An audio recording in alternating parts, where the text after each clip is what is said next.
Hello friends, my name is Sia and today we will be making another craft. It's this cool fortune teller. It's very simple to make.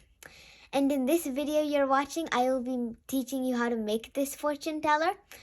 I hope you enjoy making this fortune teller with me, and come on, let's begin. So, there is one material needed for this.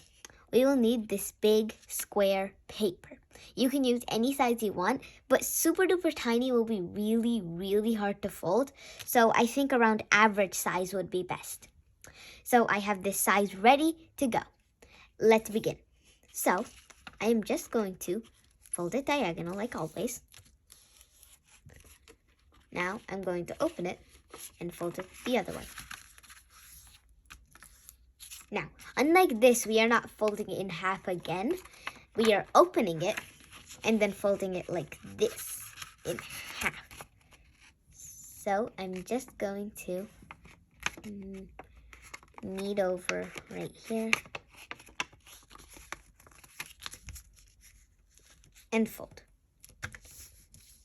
Okay, now I'm going to fold the same thing on the other side, right here.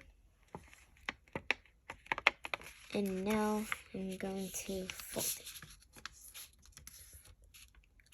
Okay, now if you see here, we have a little triangle in every square. It's divided into 4 squares, and each square is divided into 2 triangles. This isn't important, but these 2 lines are very important. This is the center where all of them will be folded to meet. So I'm just going to pinch this edge and then move it across. As I said, this middle is where all of these little pinches meet.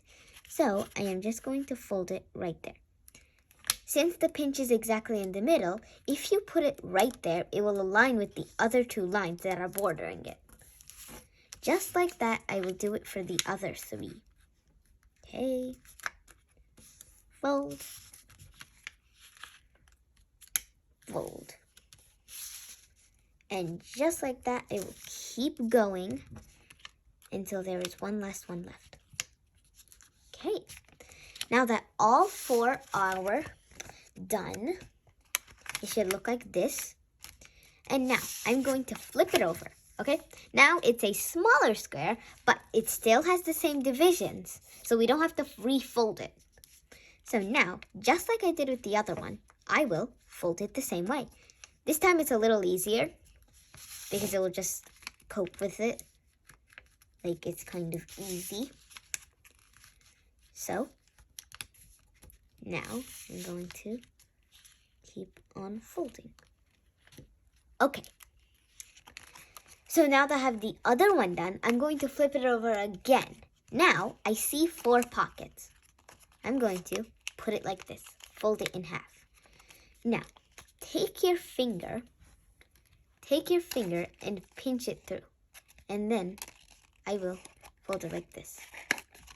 I'll pinch the other 2 and then fold it. So now it's kind of like a chomping eater.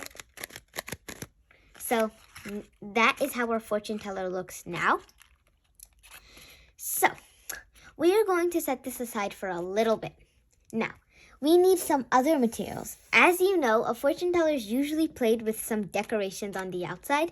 Those decorations we will be making now.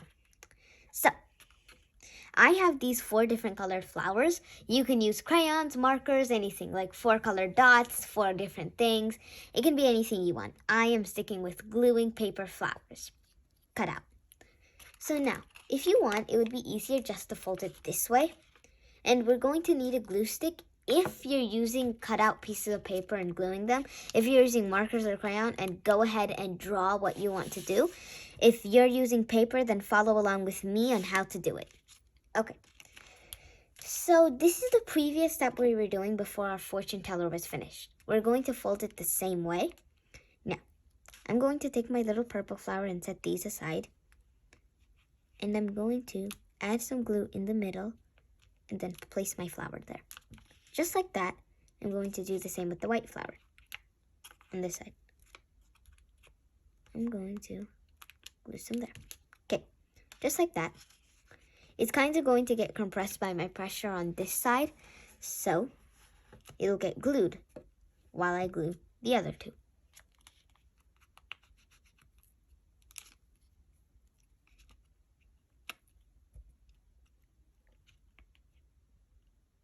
Okay, so I'm just going to close the glue stick and set it aside. And now, same thing, I'm going to open it up now. Since there's a crease there, your flowers might fall off, or markers won't fall off because you literally drew on them, so they won't fall off, but these papers will. Okay, now I'm just going to glue them here. Okay, I have 4 flowers on the edges. It looks pretty. It looks pretty right here. So that's how it looks. And we're not going to do the writing part here, but after this video, you can surely go ahead and open it like this. I can just open it like this and write things. I can open it like this and then like write things like, how about maybe like, I don't know, anything you want to do. I'm going to think of some after this video, and I hope you do too. So I hope you enjoyed making this fortune teller with me, and I hope you come back for the next crafts, lessons, read alouds, and videos. Bye-bye for now.